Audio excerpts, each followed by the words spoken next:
അർജുന്റെ വസതിയിലേക്ക് നിരവധി ആളുകൾ എത്തുന്നു. ജാതി മത ഭേദമന്യേ, രാഷ്ട്രീയ വർഗ വർണ്ണ ഭേദമന്യേ ആണ് ഈ അപകടമുണ്ടായതിനു ശേഷം മലയാളികൾ ഒറ്റക്കെട്ടായി അർജുനെ കണ്ടെത്തുക തന്നെ വേണം. അതിന് എന്തു മുടക്ക് വേണ്ടി വന്നാലും, എത്ര തുക ചെലവാക്കേണ്ടി വന്നാലും, എന്തൊക്കെ സംവിധാനങ്ങൾ പ്രയോജനപ്പെടുത്തേണ്ടി വന്നാലും അർജുന് വേണ്ടിയുള്ള തെരച്ചിൽ തുടരണം എന്ന നിലപാട് ഒറ്റക്കെട്ടായി സ്വീകരിച്ചിരുന്നു. അന്നു മുതൽ അർജുന്റെ കുടുംബത്തിന് കൈത്താങ്ങായി നിരവധി ആളുകളാണ് എത്തിക്കൊണ്ടിരിക്കുന്നത്. ഇപ്പോൾ മതപുരോഹിതർ ഉൾപ്പെടെയുള്ളവർ ഒക്കെ അർജുന്റെ വസതിയിലേക്ക് എത്തുകയും ചെയ്യുന്നുണ്ട്. അർജുന്റെ വസതിയിൽ നിന്ന് MS അനീഷ് കുമാറാണ് ചേരുന്നത്. അനീഷ്, എങ്ങനെയാണ് ആശ്വസിപ്പിക്കേണ്ടത് എന്ന് എത്തുന്നവർക്കൊന്നും അറിയില്ല. പക്ഷേ ഈ പങ്കാളിത്തം അല്ലെങ്കിൽ ഈ സാന്നിധ്യം എന്നത് ഒരു പരിധിവരെയെങ്കിലും ആ കുടുംബത്തിന് ആശ്വാസമാകുന്നുണ്ടല്ലോ.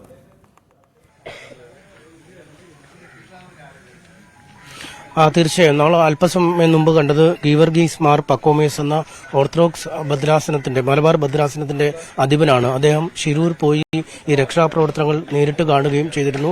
അതിനുശേഷമാണ് ഇന്നിപ്പോൾ ഈ വീട്ടിലെത്തി അവരുടെ കുടുംബത്തെ കണ്ട് ആശ്വസിപ്പിക്കുന്നതിനായി എത്തിയത്. നേരത്തെയും അദ്ദേഹം ഇവിടെ എത്തിയിരുന്നു എന്നാണ് പറയുന്നത്. കാരണം നമുക്കറിയാം, അദ്ദേഹത്തിന്റെ വിശ്വാസ പ്രമാണങ്ങളിൽ പെട്ടയാളല്ല, അല്ലെങ്കിൽ അദ്ദേഹത്തിന്റെ ഇടവകയിൽപ്പെട്ട ആളല്ല ഈ അർജുൻ എന്നയാൾ. പക്ഷേ അതിനൊക്കെ അപ്പുറം മനുഷ്യത്വം എന്നതാണ്, അല്ലെങ്കിൽ മാനവികത എന്നതാണ് ഏറ്റവും വലിയ കാര്യം എന്ന് ഊന്നി പറയുന്ന ഒരു സാഹചര്യം തന്നെയാണിത്. അദ്ദേഹം പറഞ്ഞത്, ഈ വയനാട് ദുരന്തം നടന്നപ്പോൾ അവിടെ 50 വീടുകൾ ഓർത്തഡോക്സ് സഭ വെച്ച് നൽകുന്നതിനായി തീരുമാനിച്ചു. അതിന്റെ ചർച്ചകൾ നടന്നുകൊണ്ടിരിക്കുന്നു. ഈ കുടുംബത്തിനും അർഹമായ സഹായം ഈ ഓർത്തഡോക്സ് സഭയുടെ ഭാഗത്തുനിന്നും ഉണ്ടാവും എന്നതാണ്. എന്താണ് എന്നതിനെക്കുറിച്ച് ഇവരോടുകൂടി ആലോചിച്ച ശേഷം പ്രഖ്യാപിക്കും എന്നാണ്. അതായത് സഹായം നൽകുന്നതിലോ അല്ലെങ്കിൽ ഇപ്പം നിൽക്കുന്നതിലോ മറ്റ് ഭിന്നതകളോ മറ്റ് വ്യത്യാസങ്ങളോ ഒന്നും ബാധകമാവുന്നില്ല എന്ന് പറയുന്നു. നമുക്കറിയാം, മനാഫ് എന്ന സഹോദരനാണ് ഈ കുടുംബത്തോടൊപ്പം ഉറച്ചു നിന്ന് ആദ്യം മുതൽ അവസാനം വരെ പ്രവർത്തിക്കുന്ന ഒരു സ്വന്തം കൂടപ്പിറപ്പെന്ന രീതിയിൽ തന്നെ ഈ കുടുംബവും അദ്ദേഹത്തെ കരുതുന്നു. അങ്ങനെ എല്ലാ തരത്തിലും ആളുകൾ ഒന്നായി മാറുന്ന ഒരു സാഹചര്യമാണ് നമുക്ക് അർജുന്റെ കാര്യത്തിൽ കാണാൻ കഴിയുന്നത്. എന്തായാലും ഇപ്പോഴും ഇടയ്ക്കിടയ്ക്ക് ആളുകൾ, പ്രമുഖ വ്യക്തികളൊക്കെ എത്തി ആ കുടുംബത്തെ കണ്ട് ആശ്വസിപ്പിച്ച് മടങ്ങുന്നുണ്ട്. വലിയൊരു ആൾക്കൂട്ടം ഇന്നില്ല. കാരണം ഇന്നലെയൊക്കെ ഈ വിവരം അറിഞ്ഞപ്പോൾ മുതൽ തന്നെ ഒരുപാട് പേർ ഇവിടേക്ക് എത്തിയിരുന്നു. പക്ഷേ ആ ആൾക്കൂട്ടത്തിനും കുറവുണ്ട്. ഇനിയും DNA പരിശോധനകളൊക്കെ പൂർത്തിയായി, നടപടിക്രമങ്ങളൊക്കെ പൂർത്തിയാക്കി മൃതദേഹം എത്തിക്കുന്ന മുറയ്ക്കാവും ആളുകൾ ഇവിടേക്ക് എത്തിക്കുക. എന്തായാലും എല്ലാവരും എല്ലാ ഭിന്നതകൾക്കും അപ്പുറത്തും ഒരുമിച്ച് ചേർന്ന് ഇനി അർജുനെ യാത്രയാക്കുന്നതിനുള്ള ഒരു തയ്യാറെടുപ്പിലാണ്. ഈ വീട് DNA പരിശോധന പൂർത്തിയാക്കി നാളെ വൈകുന്നേരത്തോടുകൂടിയെങ്കിലും മൃതശരീരം ഇവർക്ക് വിട്ടുകിട്ടുമെന്നാണ് ഇപ്പോൾ മനസ്സിലാക്കാൻ സാധിക്കുന്നത്. ഒരുപക്ഷെ ചില സാങ്കേതികമായ നടപടിക്രമങ്ങൾ കൊണ്ട് അല്പം കൂടി വൈകുന്നതിനുള്ള സാധ്യതയും നമുക്ക് മുന്നിൽ കാണാൻ കഴിയുന്നുണ്ട്. എന്തായാലും ഇവിടേക്ക് ആളുകൾ ഇപ്പോഴും എത്തിക്കൊണ്ടിരിക്കുന്നു. കുടുംബത്തോടൊപ്പം തങ്ങളുണ്ട്, അല്ലെങ്കിൽ തങ്ങൾ ഈ കുടുംബത്തെ ചേർത്ത് പിടിക്കുന്നു എന്ന് തന്നെയാണ് അവർ പറഞ്ഞുകൊണ്ടിരിക്കുന്നത്. നമുക്ക് കാണുന്നത് ഈ അർജുന്റെ ബന്ധുക്കളും സുഹൃത്തുക്കളായ ആളുകളും ഒക്കെയാണ്. നമുക്ക് അവരോട് തന്നെ സംസാരിക്കാം. ഈ 2 ദിവസത്തിനുള്ളിൽ തന്നെ എത്തുമെന്നാണ് നമ്മുടെ ഇപ്പോഴത്തെ ഒരു കണക്കുകൂട്ടൽ, അല്ലേ? ഇന്നെത്താൻ വേണ്ടി പരമാവധി കളക്ടറേറ്റിനൊക്കെ ബന്ധപ്പെടുന്നുണ്ട്. ഇല്ലെങ്കിൽ നാളെ രാത്രിക്കത്തോടെ, നാളെ രാവിലെ രാത്രിയിട്ട് എന്തായാലും എത്തും. അർജുനോടൊപ്പം ചെറുപ്പത്തിൽ മുതൽ വളർന്ന ആളാണല്ലോ, ഒന്നിച്ച്?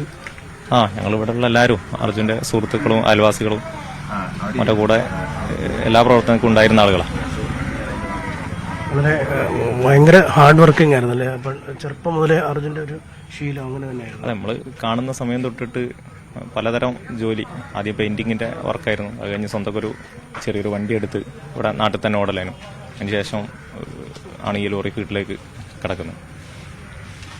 നല്ല ഹാർഡ് വർക്കിംഗ് ആയിരുന്നു. എല്ലാ കാര്യത്തിലും ഒരു കാര്യം തീരുമാനിച്ചു കഴിഞ്ഞാൽ അത് ആ രീതിയിൽ ഇടപെട്ട് പോകുന്ന ഒരാളായിരുന്നു. എല്ലാ കാര്യങ്ങളും ഇടപെടുകയും ചെയ്യും, പൊതു കാര്യങ്ങളിലും. അതെ, ഇവിടെ ഞങ്ങളൊരു ക്ലബ്ബുണ്ട്. ആ ക്ലബിന്റെ നേതൃത്വമായിട്ട് പ്രവർത്തിച്ച ആളാണ്.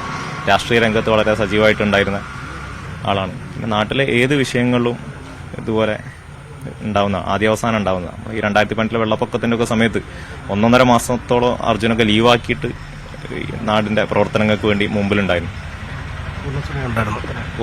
മുഴുവൻ സമയം ലീവാക്കിയിട്ട് തന്നെ ഒരു 1.5 മാസത്തോളം ലീവായിരുന്നു.